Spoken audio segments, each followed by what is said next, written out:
Les Exceptionnels, c'est le podcast qui met en lumière des parcours de femmes qui pourraient être le vôtre.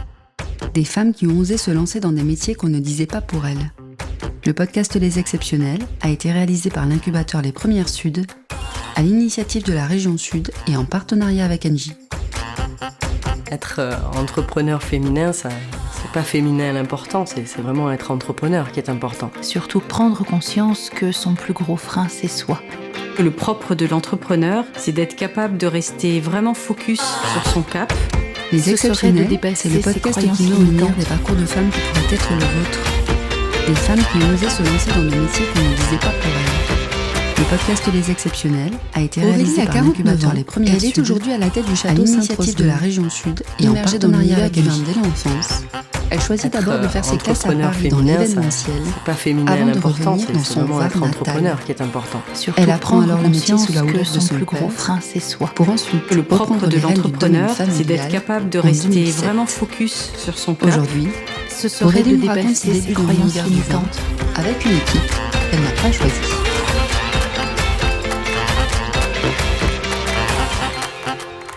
Aurélie a 49 ans et elle est aujourd'hui à la tête du château Sainte-Roseline. Immergée dans l'univers du vin dès l'enfance, elle choisit d'abord de faire ses classes à Paris dans l'événementiel avant de revenir dans son Var natal. Alors, bienvenue dans le podcast Elle apprend alors le Les métier sous la houlette de son Les père Exceptionnels, c'est pour le ensuite podcast qui reprendre présente les rênes du des domaine femmes familial entrepreneurs de la région en Sud, 2007. et notamment des Aujourd'hui, femmes qui ont entrepris dans Aurélie des nous métiers raconte ses qu'on débuts dit dans des l'univers du métiers vin d'hommes. avec une Donc équipe tout d'abord, qu'elle n'a pas merci choisie. Aurélie d'avoir accepté notre invitation. Et merci aussi de partager ce parcours et cette expérience dans des circonstances un petit peu exceptionnelles. Aujourd'hui, Aurélie Bertin, puisque cet enregistrement propriétaire à distance en raison des conditions sanitaires. Donc bonjour Aurélie. Donc pour commencer cette interview, je te propose podcast Les Exceptionnels. Donc Les Exceptionnels, Alors, c'est le Aurélie podcast Bertin, qui présente j'ai 49 des femmes ans. entrepreneurs de la région Je Sud. suis mariée, et notamment j'ai des 3 femmes enfants, qui ont entrepris et dans donc, des comme tu le métiers disais, qu'on je dit suis des métiers propriétaire de d'hommes. 2 domaines viticoles. Donc tout d'abord, le merci château Sainte-Rosine Aurélie et le d'avoir château des accepté Demoiselles qui notre sont invitation. situés dans Et le merci Var aussi Est. de partager ce Donc, parcours et cette expérience toi, tu es dans aujourd'hui des à la tête circonstances de un ce petit peu domaine exceptionnelles. viticole. Est-ce puisque que cet enregistrement se nous fait présenter à un petit peu, distance en raison des l'origine conditions de ce sanitaires domaine et peut-être l'environnement Donc, pour commencer cette familial dans lequel interview, tu as je te grandi. propose tout simplement de te Alors, il y présenter. a en fait 2 domaines, le château Alors, des Aurélie Demoiselles et le Bertin, château Sainte-Rosine. j'ai C'est 49 très important ans. de parler des 2 domaines parce Je que suis l'histoire, en mariée, fait, j'ai 3 enfants. commence au château et des donc, comme tu Demoiselles. le disais, Je je suis suis propriétaire de 2 propriétaire domaines familial viticoles, qui appartenait à mes le grands-parents château entre Sainte-Rosine et le château des 1956 et Demoiselles qui sont situés 1978 dans le Var. Donc moi, j'ai Est. fait mes premiers pas au château des Donc, Demoiselles. toi, tu mon père es s'en aujourd'hui à la occupait à tête de l'époque. ce domaine Et puis, viticole. il a été vendu. Est-ce que tu Mes peux parents ont racheté le nous château présenter un petit Sainte-Roseline peu en l'origine de ce 1994, domaine et qui peut-être était un des plus vieux l'environnement domaines de familial dans Provence, lequel tu as avec une grandi? très belle histoire, qui est parce que le Alors, il y a château en est à la fait 2 fois un domaines, cru le château classé, des mais aussi un Demoiselles et site château classé. Sainte-Rosine. C'est très Et important de parler des 2 en domaines 2005, parce que nous l'histoire, avons en racheté fait, le château des Demoiselles. commence au Voilà, château c'est des une très belle Demoiselles, histoire. On pourrait en qui parler était une pendant des propriété heures. familiale qui appartenait à mes Et alors, grands-parents toi, entre quand tu as 1956 et grandi dans cet environnement, 1978, est-ce donc que moi, j'ai quand fait tu mes premiers étais pas au château des jeune, Demoiselles. tu te Mon père s'en occupait destinais à à cette l'époque. carrière? Et Quel puis, métier il a tu été voulais faire et vendu. quelles études tu Mes as parents choisi ont de racheté faire? le château Sainte-Roseline en Alors, c'est vrai que 1994, l'épisode Château des qui était un des Demoiselles, plus vieux j'étais domaines de relativement Provence, jeune, avec puis une très j'ai belle pas histoire, eu, qui est parce que voilà, le château j'avais est moins à de la 10 fois ans un quand cru ça a été classé, mais vendu, aussi un donc site classé. j'ai pas eu Et cette en volonté de 2005, travailler dans le nous monde avons du vin. racheté le château des Demoiselles. Donc voilà, c'est Moi, une très j'étais belle plutôt histoire. On pourrait en axée parler pendant des heures. commerce, marketing, Et alors, toi, quand communication. Tu as donc j'ai grandi fait dans un cet cursus environnement. école de Est-ce que commerce quand avec tu étais l'école jeune, de la région, tu qui est te le destinais schéma, à cette carrière? donc Quel diplômée métier tu de voulais cette faire et école. quelles études Et tu as je me choisi de suis faire? dans un premier temps Alors, c'est vrai plutôt que orientée vers l'épisode vers Château des Demoiselles, l'événementiel et j'étais le relativement marketing. jeune. Et puis, j'ai pas eu avant de voilà, rejoindre j'avais le moins de domaine. 10 ans quand ça a été vendu. Donc, tu as eu une j'ai pas carrière eu cette en dehors, volonté de justement, travailler de dans le monde l'univers du vin. avant de rejoindre le domaine? Moi, j'étais plutôt Oui, tout à axée, fait. Je travaillais pour une commerce, société qui s'appelle Amoris Sport communication. Organisation. Donc j'ai Qui fait est un une cursus, une école de une commerce avec société, une alors, école dont le de nom la est peu région, connu, qui est mais le dont les schéma, événements qu'elle organise sont donc très connus, diplômée puisque de cette école. elle est Et propriétaire je me suis dans un du Tour premier de temps France, du plutôt Paris-Dakar, orientée du marathon de Paris. vers Donc moi, j'étais l'événementiel et le responsable marketing avant du de marathon de rejoindre Paris, de le tous les domaine. événements d'athlétisme. Et Donc j'ai tu as aussi eu une travaillé sur carrière Paris-Dakar, sur en dehors justement le de Tour VTT. l'univers du Voilà, vin je travaillais au avant marketing, de rejoindre le donc domaine. recherche de sponsors, Oui, tout à fait. Je travaillais visibilité pour des une société qui s'appelle Amaury Sport Organisation, où j'ai appris beaucoup, qui était fort intéressant. Une société. Donc tu vivais à Paris à cette époque, ou bien tu exerçais depuis la région, depuis le Var? Elle est propriétaire du Tour de France, bien évidemment, du Paris-Dakar, de Paris, et puis beaucoup en déplacement. Moi, j'étais responsable marketing de intervenir. Du marathon de Paris, de tous les événements d'athlétisme, mais j'ai aussi travaillé sur Paris-Dakar, après cette expérience, le Tour VTT. Voilà, je travaillais au marketing, donc recherche de sponsors, pour visibilité des sponsors sur les événements. À partir de quand tu rejoins le domaine et à quel poste? Fort intéressant. Alors, je rejoins Donc, tu vivais à Paris à cette époque, ou bien tu exerçais depuis la région, depuis le Var? De mon mariage. Non, je viens m'installer, bien évidemment, domiciliée à Paris, et beaucoup en déplacement en fonction des événements pour développer toute la partie œnotouristique et l'événementiel après, sur le domaine. Donc, après cette expérience, alors ça s'organise comment? Ça consiste en quoi, justement, ce métier, cette partie-là? À partir de quand tu rejoins c'est vrai que les domaines sont connus pour leur activité. Alors, je rejoins le domaine, mais nous avons sur les domaines des espaces de réception de mon mariage que nous louons à des entreprises, je viens m'installer ou à des particuliers sur le domaine, organiser des mariages, des séminaires, pour développer aujourd'hui une grosse activité touristique et l'événementiel de nos domaines sur le domaine. Ces activités-là que j'ai développées. Et puis, nous avons aussi. Alors, ça s'organise comment? Ça consiste en quoi, justement, pour faire la promotion du domaine, faire venir du monde sur le site. C'est vrai que les domaines sont connus pour leur activité, un très beau salon de la rose et du jardinage, mais nous avons sur les domaines des espaces de réception, des expositions d'art contemporain. Donc voilà, c'est tous ces événements-là que j'ai créés et développés avec des mariages, des séminaires. C'est aujourd'hui une grosse activité aujourd'hui aussi à la renommée des domaines. Ces activités-là que j'ai développées, les domaines, faire venir du monde. Nous avons aussi, nous organisons nous-mêmes des événements qui apprennent à faire la promotion du domaine, faire venir du monde sur le déguster nos produits, par exemple, et puis on achète un très beau salon de la rose et du jardinage, un petit peu de la truffe, l'univers du château Sainte-Roselyne, des expositions d'art contemporain. Donc voilà, c'est tous ces événements-là que j'ai créés et développés avec connu dans l'univers du vin. Et qui Château Sainte-Roselyne participe aujourd'hui aussi à la renommée d'un domaine, c'est un lieu historique qui font connaître les domaines, faire venir du XIVe siècle sur nos domaines. Donc c'est à la personne qui apprennent à découvrir notre site, notre histoire, une histoire, déguster un patrimoine fort, et puis cette touche de modernité. Et si tu devais décrire un petit peu l'univers du château Sainte-Roselyne, le produit lui-même, mais ça reste vraiment un vin avec un terroir qui est là depuis le XIVe siècle, connu dans l'univers du vin, un terroir historique d'ailleurs qui a été classé en 1955. Donc c'est vraiment un domaine, c'est un lieu historique, c'est un vin qui existe depuis le XIVe siècle. Donc c'est à la fois et puis je dirais une maison et un vin qui a une authenticité, une modernité que nous avons pu un patrimoine fort, et puis cette touche de modernité entièrement qu'on veut lui donner de production pour encore améliorer du marketing, la qualité des vins. Donc on a des vins, ça reste vraiment un vin avec un terroir qui est là avec beaucoup de matière en bouche, très élégant, qui est un terroir historique qui a été classé en 1955, qui sont à la fois intéressants pour l'apéritif, mais qui sont aussi des vins de qualité avec une réelle authenticité. Tu reviens donc travailler sur, on va dire, la partie œnotourisme, beaucoup de modernité que nous avons pu amener depuis 1994 en rénovant avec ta famille, notamment avec ton père, de production, puisque j'imagine pour encore améliorer il est encore actif la sur le qualité domaine des vins. Donc on a des vins bien évidemment ma famille qui sont avec beaucoup de matière en bouche, très élégants. Alors mon père qui est plus très raffiné, des vins business et qui sont à la fois intéressants pour l'apéritif, mais qui sont aussi des vins de gastronomie plus en lien avec tout ce qui se fait à côté, la déco. J'ai reviens donc travailler sur, donc avec elle, c'est vrai que je vais plutôt travailler sur la partie culturelle, artistique, exposition d'art. Avec ta famille, sur notamment comment améliorer nos espaces de réception, puisque j'imagine il est encore actif sur le domaine. Oui, bien évidemment, des différents espaces de réception. Et puis, qui sont sur le domaine. Alors, mon père qui est plus sur la stratégie, le business, et puis ma mère qui est des échanges sur plus les événements en lien avec tout ce qui se fait à côté, qui sont cohérents avec l'image du domaine artistique. Donc, avec elle, c'est vrai que avec les vins, je vais plutôt travailler sur la partie Il se passe culturelle, quelques artistique, années exposition justement d'art. à ce Aussi poste sur le de comment améliorer no-tourisme nos pour espaces de développer le projet réception, de sur la partie no-tourisme. décoration, En mise en 2007, œuvre voilà, il y a un petit des tournant différents dans espaces ta de carrière. réception. Est-ce Et que puis, tu pourrais nous en parler? avec mon père, Alors, sur il y a un plutôt tournant en la 2007, il y en a un stratégie petit aussi de en 2005. comment se développe Pas encore, et avoir on l'a pas évoqué, mais c'est important peut-être de faire un petit retour en arrière les aussi. événements qu'on peut mettre en place. C'est qu'en 2005, on va racheter le château des Demoiselles.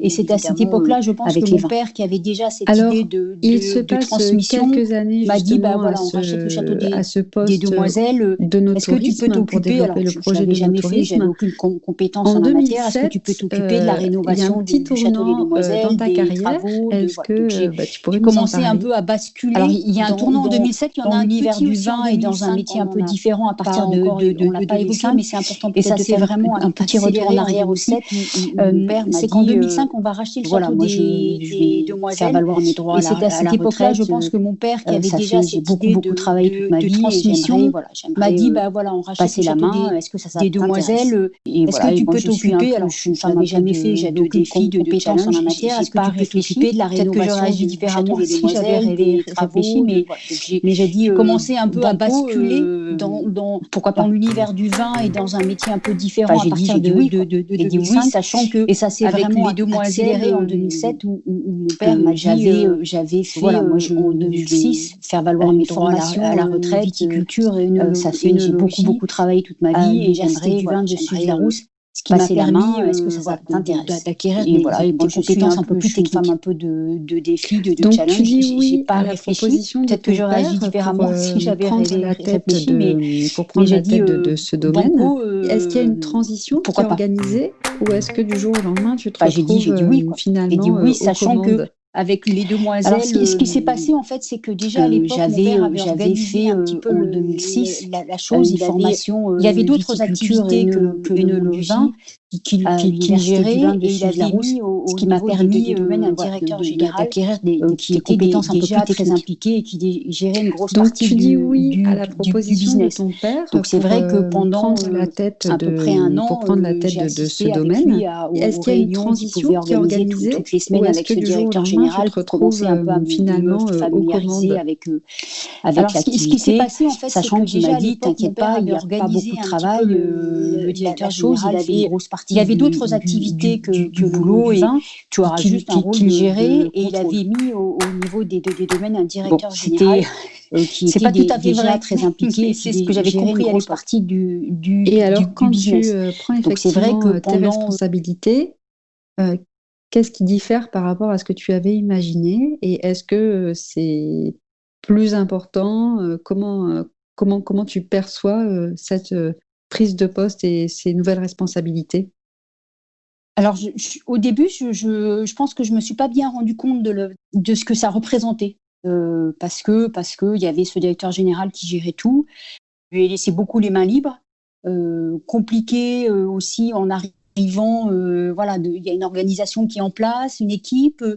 Pas facile de s'insérer dans cette équipe-là parce que c'est un métier que je connaissais pas. Le métier du monde du vin et puis le métier de chef d'entreprise. Hein, quoi qu'il arrive, c'est quand même un métier, même si certains diront que c'est inné, c'est quand même il y a quand même certaines choses à connaître et c'est vrai que ça a été compliqué de trouver ma place et de savoir vraiment ce que je devais faire. Honnêtement, hein, après avec du recul, si c'était à refaire, je le referais pas du tout de la même manière. Et qu'est-ce que tu ferais différemment? Je pense que ce que j'ai fait après coup, c'est que je réfléchirai, je me ferai accompagner par des gens qui sont spécialisés et qui me donneraient un peu les clés, qui me formeraient, parce que ça existe, hein, il y a des consultants qui peuvent nous accompagner pour nous aider dans notre tâche au quotidien. Donc ça, je le ferai. Et puis, je ferai des formations, peut-être... je ferai, pas peut-être, mais certainement, ce que j'ai fait après coup, des formations sur le management, parce que même s'il y a des choses qui sont innées, il y a des méthodes qui s'apprennent et le chef d'entreprise est un développeur, mais est aussi un manager. Quand tu arrives donc avec ce directeur général qui est censé tout gérer dans une nouvelle équipe, est-ce que tu as ressenti des difficultés particulières par le fait d'être fille d'eux ou tout simplement par le fait d'être une femme qui arrive aux commandes dans un univers qu'elle ne connaît pas, dans lequel elle n'a pas encore une grande expérience? Alors c'est assez difficile à dire.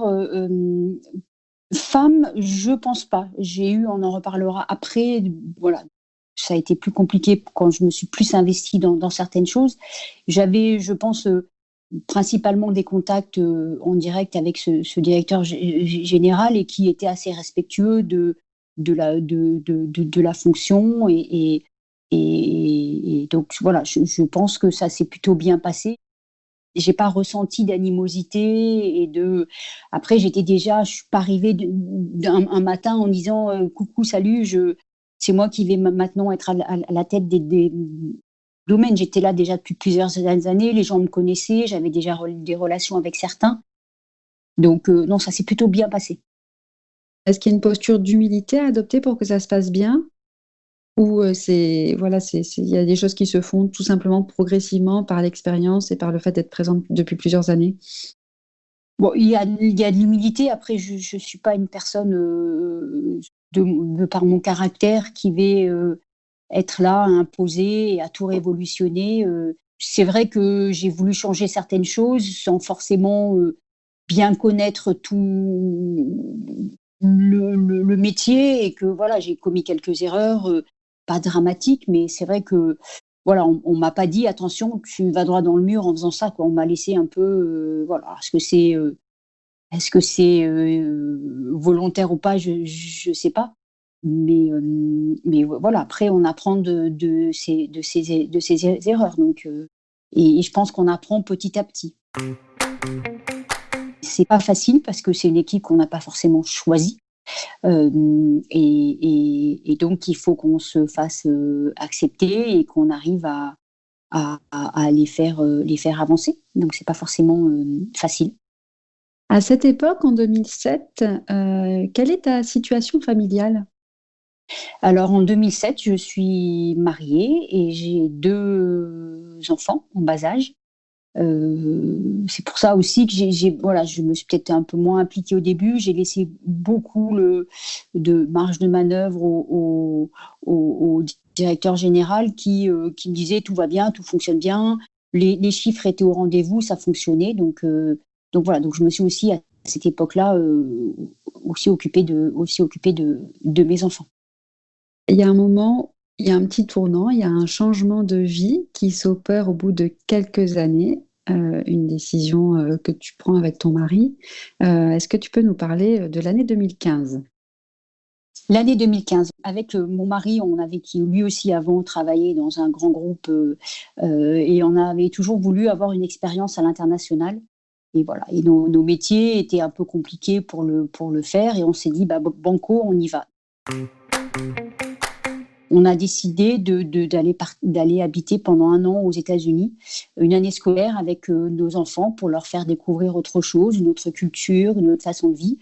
Et puis pour nous aussi de prendre un peu de recul, de vivre une expérience nouvelle pour découvrir de nouvelles choses et c'est vrai, avoir une nouvelle expérience. Donc on est parti s'installer pendant 1 an à New York sur une année scolaire.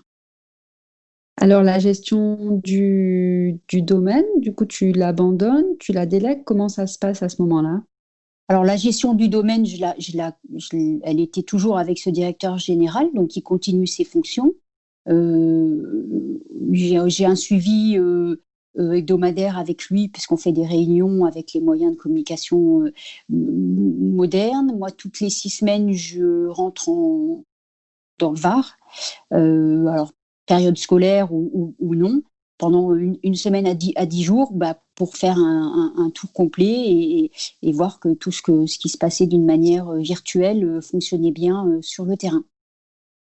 Et est-ce qu'il y a des prises de conscience à ce moment-là?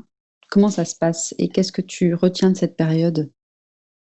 Pour moi, ça a été une année dense, enrichissante, compliquée à mettre en œuvre. On ne s'installe pas comme ça à l'étranger du jour au lendemain, c'est compliqué, mais très enrichissante parce que quand on est dans son entreprise, on vit l'entreprise au quotidien, on prend pas de recul. Et là, c'est vraiment une année où j'ai pris du recul et ça m'a permis de lire beaucoup, de me renseigner sur plein de choses, d'analyser, et d'avoir un œil neuf sur l'entreprise et ce qui va découler après sur beaucoup de changements.